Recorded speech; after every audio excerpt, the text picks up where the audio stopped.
We challenge you to find a better villa at just ₹1.29 crores in Kelambakam, Moyamar.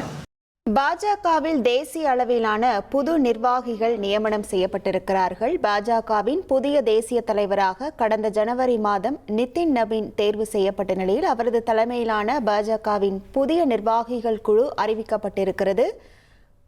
இத்தொடர்பான முழு விவரங்களோடு இணைகிறார் நமது செய்தியாளர் ரமேஷ். வணக்கம் ரமேஷ், யார் யாருக்கு என்னென்ன பதவிகள் வழங்கப்பட்டிருக்கின்றன, முழு விவரங்கள்? பாஜகவுக்கு தேசிய அளவிலான பல்வேறு புதிய நிர்வாகிகள் நியமிக்கப்பட்டிருக்கிறார்கள். குறிப்பாக பாஜகவில் அண்மையில் தான் உட்கட்சி தேர்தல் நடத்தப்பட்டு புதிய தேசிய தலைவர் தேர்வு செய்யப்பட்டிருக்கிறார். புதிய தேசிய தலைவராக நிதின் நவீன் கடந்த ஜனவரி மாதம் தேர்வு செய்யப்பட்ட நிலையில் அவரது தலைமையிலான புதிய நிர்வாகிகள் குழு தற்போது அறிவிக்கப்பட்டிருக்கிறது. குறிப்பாக 13 புதிய தேசிய துணை தலைவர்கள் அறிவிக்கப்பட்டிருக்கிறார்கள். இது தவிர தேசிய அமைப்பு பொதுச் செயலாளர், தேசிய அமைப்பு கூட்டு பொதுச் செயலாளர்கள் 2 பேர், தேசிய பொதுச் செயலாளர்கள் 8 பேர், தேசிய செயலாளர்கள் 16 பேர் என இப்படி பல்வேறு பொறுப்புகளுக்கு புதிய நிர்வாகிகள் நியமிக்கப்பட்டிருக்கிறார்கள்.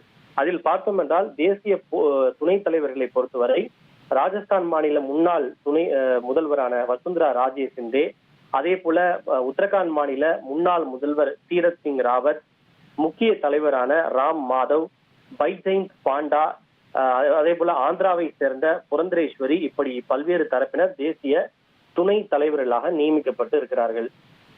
இதில் வசுந்தரா ராஜே ஏற்கனவே கடந்த ஜெகத்பிரத JP நட்டா தலைமையிலான அந்த டீமிலும் துணை தலைவராக, தேசிய துணை தலைவராக இருந்தது குறிப்பிடத்தக்கது. இது தவிர BL சந்தோஷ் அவர்கள் மீண்டும் பாஜகவினுடைய அமைப்பு பொதுச் செயலராக நியமிக்கப்பட்டிருக்கிறார். இது தவிர 8 பேர் புதிய தேசிய பொதுச் செயலாளர்களாக நியமிக்கப்பட்டிருக்கிறார்கள். அதில் முன்னாள் மத்திய அமைச்சரான ஸ்மிருதி இரானியும் இடம்பெற்றிருக்கிறார். இது தவிர தற்போது மாநிலங்களவை உறுப்பினராக இருக்கக்கூடிய வினோத் தாவ்டே, சுனில் பன்சல், முன்னாள் திரிபுரா மாநில முதல்வர் பிப்ளப் குமார் தேவ், சதீஷ் புனியா, கஜேந்திர பட்டேல், ஹரீஷ் திவேதி, சஞ்சய் பாட்டியா உட்பட 8 பேர் புதிய தேசிய பொதுச் செயலாளர்களாக நியமிக்கப்பட்டிருக்கிறார்கள். இது மட்டுமின்றி 16 தேசிய செயலாளர்களும் நியமிக்கப்பட்டிருக்கிறார்கள். முன்பு ராஜா அவர்கள் கூட தமிழகத்திலிருந்து தேசிய செயலாளராக இருந்தார். தற்போது தமிழகத்திலிருந்து இந்த தேசிய செயலாளராக மா வெங்கடேசன் அவர்கள் நியமிக்கப்பட்டிருக்கிறார்கள். மா வெங்கடேசன் அவர்கள் ஏற்கனவே தேசிய தூய்மை பணியாளர் ஆணையத்தினுடைய துணை தலைவராக இருந்தது குறிப்பிடத்தக்கது. இதில் பல்வேறு தரப்பினருக்கு பொறுப்புகள் வழங்கப்பட்டிருக்கிறது. குறிப்பாக கேரளாவை சேர்ந்த சுரேந்திரன், அதே போல அனில் ஆண்டனி உள்ளிட்டோருக்கும் வாய்ப்பு வழங்கப்பட்டிருக்கிறது. அனில் ஆண்டனி காங்கிரஸ் தலைமையில் பாதுகாப்புத்துறை அமைச்சராக இருந்த AK ஆண்டனியினுடைய மகன் என்பது குறிப்பிடத்தக்கது. இது தவிர அண்மையில் ஆம் ஆத்மி கட்சியிலிருந்து விலகி பாஜகவில் இணைந்த மாநிலங்களவை உறுப்பினரான சந்தீப் பாத்தக் அவர்களுக்கும் வாய்ப்பு வழங்கப்பட்டிருக்கிறது. அவரும் பாஜகவினுடைய தேசிய செயலாளராக நியமிக்கப்பட்டிருக்கிறார் என்பது குறிப்பிடத்தக்கது. பாஜகவினுடைய தேசிய ட்ரெஷரர், அதாவது கருவூல பொறுப்பாளராக மத்திய அமைச்சர் பியூஷ் கோயல் அவர்கள் நியமிக்கப்பட்டிருக்கிறார். இது தவிர பாஜகவினுடைய பல்வேறு ஊடகம் சார்ந்த குழுக்களுக்கும் புதிய பொறுப்பாளர்கள் மற்றும் தலைவர்கள் நியமிக்கப்பட்டிருக்கிறார்கள். பாஜகவில் பல்வேறு கிளை அமைப்புகள் இருக்கின்றன. அதாவது மகளிர் அணி, அதே போல இளைஞர் அணி, விவசாயிகள் அணி, OBC மோர்ச்சா, இப்படி பல்வேறு கிளை அமைப்புகள் இருக்கின்றன.